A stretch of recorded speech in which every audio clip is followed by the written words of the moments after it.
Morning student standard 11th English medium subject SPNCC part 2 chapter number 7। ये part 2 का आखिरी chapter है। ठीक है, इसका आप नाम देख पा रहे हो यहाँ पे, share capital and types of share. किसी भी कंपनी के जो शेयर कैपिटल होते हैं वो क्या होते हैं और टाइप्स ऑफ शेयर कितने टाइप्स के होते हैं, इसके बारे में इस चैप्टर में हम देखने वाले हैं।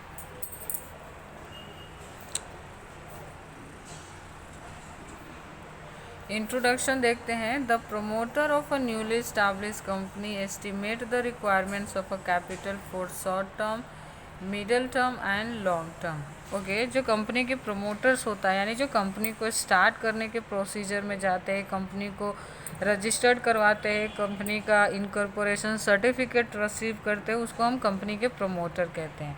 तो कंपनी के प्रोमोटर जब कंपनी स्टार्ट करते हैं तो वो कैपिटल का एस्टिमेशन लगाते हैं कि उनको कितने कैपिटल यानी कितने पैसों की ज़रूरत पड़ेगी कंपनी को चलाने के लिए। तो जो कैपिटल रिक्वायरमेंट्स होती है वो 3 टर्म के लिए होती हैं, short term, middle term and long term. ठीक है, to purchase fix assets like land, building, machinery, furniture, long term fix capital is required. जो असेट्स आपको लॉन्ग टर्म बेनिफिट्स देने वाले हैं, मोर देन 10 ईयर्स या उससे भी ज़्यादा के लिए ना आपके लिए बेनिफिशियल है, या मोर देन 1 ईयर्स। वैसे तो हम ना जब 2 टर्म लेते हैं ना, short term and long term, तब मोर देन जो 1 ईयर होता है वो लॉन्ग टर्म के अंदर आता है, और 1 ईयर और लेस देन 1 ईयर वो शॉर्ट टर्म में आता है। लेकिन हम यहाँ पे 3 टर्म पे बात कर रहे हैं, long term, short term and middle term. तो इसलिए यहाँ पे आपको याद रखना है कि जब भी फिक्स असेट्स हमें परचेज करना हो, जैसे वो लैंड हुआ, बिल्डिंग, मशीनरी, फर्नीचर एट्सेट्रा, तो उसके लिए आपको लॉन्ग टर्म फिक्स कैपिटल की ज़रूरत होती है। After commencement of a business, working capital is required for the day to day administration and production expenses. उसके बाद एक बार फिक्स असेट्स परचेज करने के बाद, बिजनेस स्टार्ट होने के बाद हमें डे टू डे एक्सपेंसेस करने के लिए कैपिटल की ज़रूरत पड़ती है, जैसे कि प्रोडक्शन एक्सपेंसेस हुआ, एडमिनिस्ट्रेशन एक्सपेंसेस हुआ, वेजेस पे करने हुए, रॉ मटेरियल परचेज करना हुआ। तो इसके लिए आपको शॉर्ट टर्म कैपिटल की ज़रूरत पड़ती है। Company issue share for the requirements of long term capital and working capital. इसीलिए कंपनी क्या करती है, शेयर इशू करती है लॉन्ग टर्म कैपिटल रिसीव करने के लिए and short term capital receive करने के लिए।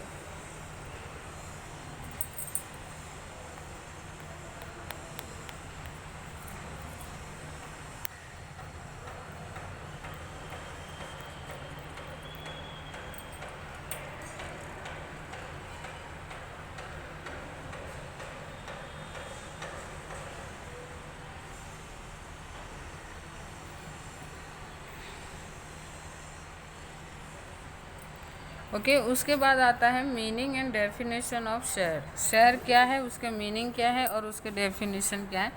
फर्स्ट ऑफ ऑल मीनिंग की बात करते हैं। In general term, proportion of owners capital in a large which is divided into small parts, these small parts is known as shares। General term की अगर हम बात करें तो जो भी ओनर्स कैपिटल होता है तो वो एक लार्ज प्रोपोर्शन होता है। उस लार्ज प्रोपोर्शन को जब हम बहुत ही छोटे छोटे स्मॉल पार्ट्स में डिवाइड करते हैं तो उस सारे स्मॉल पार्ट्स को हम क्या कहते हैं, every small parts is known as share.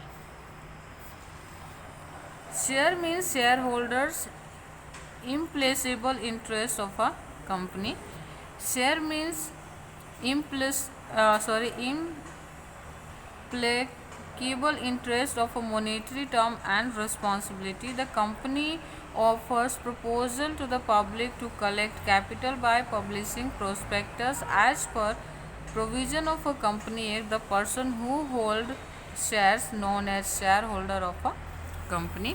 Okay, share means क्या होता है, तो shareholders implicable interest of a company. Shares वो हिस्सा है जब आप कंपनी, किसी भी कंपनी का शेयर परचेज करते हो तो डायरेक्टली और इनडायरेक्टली का उस कंपनी के साथ आपका इंटरेस्ट जुड़ जाता है। ओके, ये होता है ना मॉनिटरी टर्म एंड रिस्पॉन्सिबिलिटी होता है किसके लिए, कंपनी के लिए, और शेयर होल्डर्स उसके ओनर्स बनते हैं। जो शेयर्स आप परचेज करते हो आप उसकी ओनरशिप लेते हो। The company offer proposal to the public to collect capital from the publishing prospectus. Company capital collect करने के लिए पब्लिक को किस तरह से इनवाइट करती है, तो प्रोस्पेक्टस जो कि एक तरह का इनविटेशन होता है उसको इशू करके पब्लिक को इनवाइट करती है शेयर परचेज करने के लिए। The person who hold share is known as share holder of a company. आप जिस भी कंपनी के शेयर होल्ड कर रहे हो, उसको परचेज किए हो, तो आप उस कंपनी के क्या माने जाते हो, कंपनी के शेयर होल्डर। ओके, डेफिनेशन देखते हैं। एज पर company act 2013 share means one part of a capital which also include stock.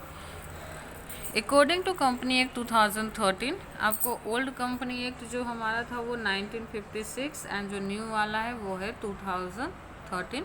Okay, तो 2013 कंपनी एक्ट के according share means one part of capital, वो कैपिटल का एक छोटा सा हिस्सा, विच ऑल्सो इंक्लूड्स स्टॉक, जिसमें स्टॉक भी इंक्लूड होता है। Company divide its capital into small parts, that part is known as share. Company अपने कैपिटल को छोटे छोटे हिस्सों में, बहुत स्मॉल पार्ट्स में डिवाइड करती है और हर एक स्मॉल पार्ट शेयर के नाम से जाना जाता है। तो आज हमने इस लेक्चर में इंट्रोडक्शन, मीनिंग एंड डेफिनेशन देखा है शेयर के। Okay, thank you.